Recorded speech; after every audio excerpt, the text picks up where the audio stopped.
Well, of course you need your beads. You'll need thread, whatever thread you decide to use, a scissors, ribbon to close it off. I put some tape on the ends of the thread because it was fraying, so it was a bit of an annoyance to get through the hole. So I started off, you want to use like about 2 yards to be safe, 2 yards of thread. You want to have it long enough so that you won't run out in the middle of what you're doing.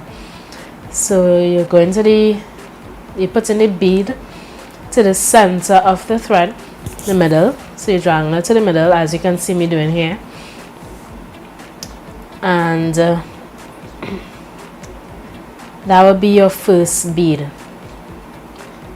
The second bead, you're taking any side you choose to work with, and you're sticking the bead through the thread through the bead, sorry.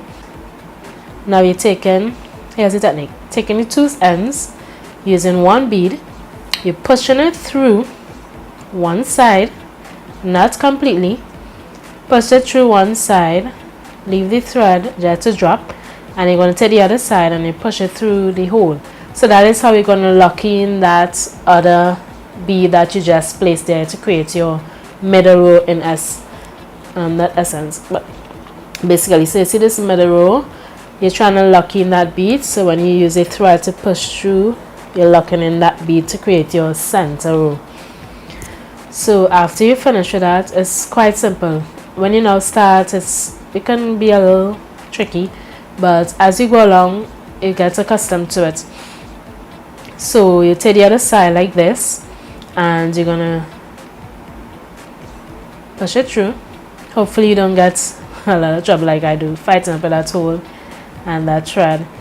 And then you're gonna take the other side, and alright, you're going to push your next bead. Right, so basically you're pushing this bead, you're pushing this bead, and when you come to create the center row to lock in those two beads, you interlock the thread. Simple. So just gonna leave you to watch this.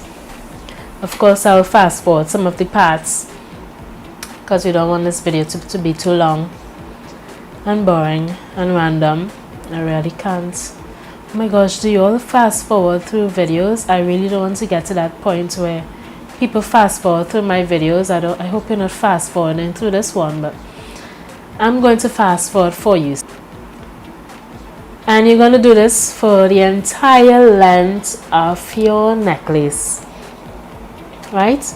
And you stop wherever part you choose to stop. But I attempted to create a second row, but for the purposes of showing you how to create a second row, I'm going to include it in the video. But I attempted another row, 2 rows, because each time you start a row you actually add 2 beads. And then it was looking like this weird neck brace, and I'm like, I'm not about that kind of life. So I cut it out, and I showed you how to end it. This is a clip of me extending it, and I basically started from, whenever you start in the next row, you want to start from the second bead, not the corner bead, but the center, the second one, sorry, not center, the second one. You're going to push through your thread through this one, and then you're going to, well, I'm going to show it, lock it in with a bead, and then you go from there. But in everything, it helps if you have the bead and the thread and you work along with me and not just watch the video. You understand better if you work along with me. But crafting is fun, and somewhere along the line I'm gonna show you exactly how it would look if you attempt to use small beads. Oh my gosh, Olia, this small bead story was a headache.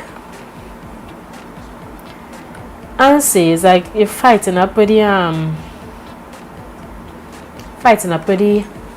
oh my gosh. Excuse me, it's cool. Fighting up with the thread. Is that the nylon thingy? It was just curling up and just all over the place, beads popping and going this way, that way.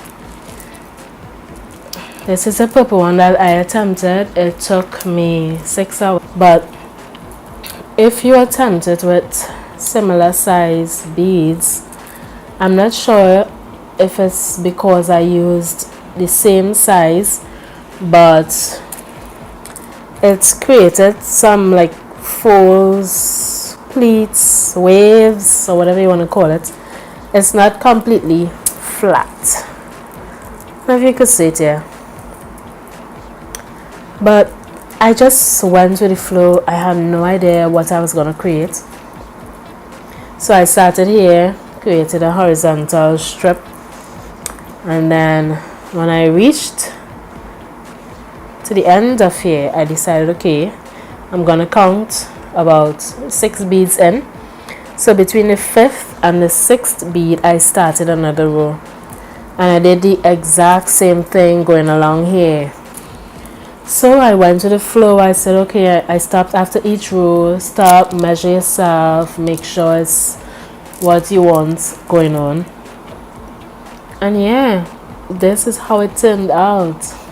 I like it. It's random, it's unique, it's me, like weird stuff, you know. So yeah, like eccentric looking pieces as well. So yeah.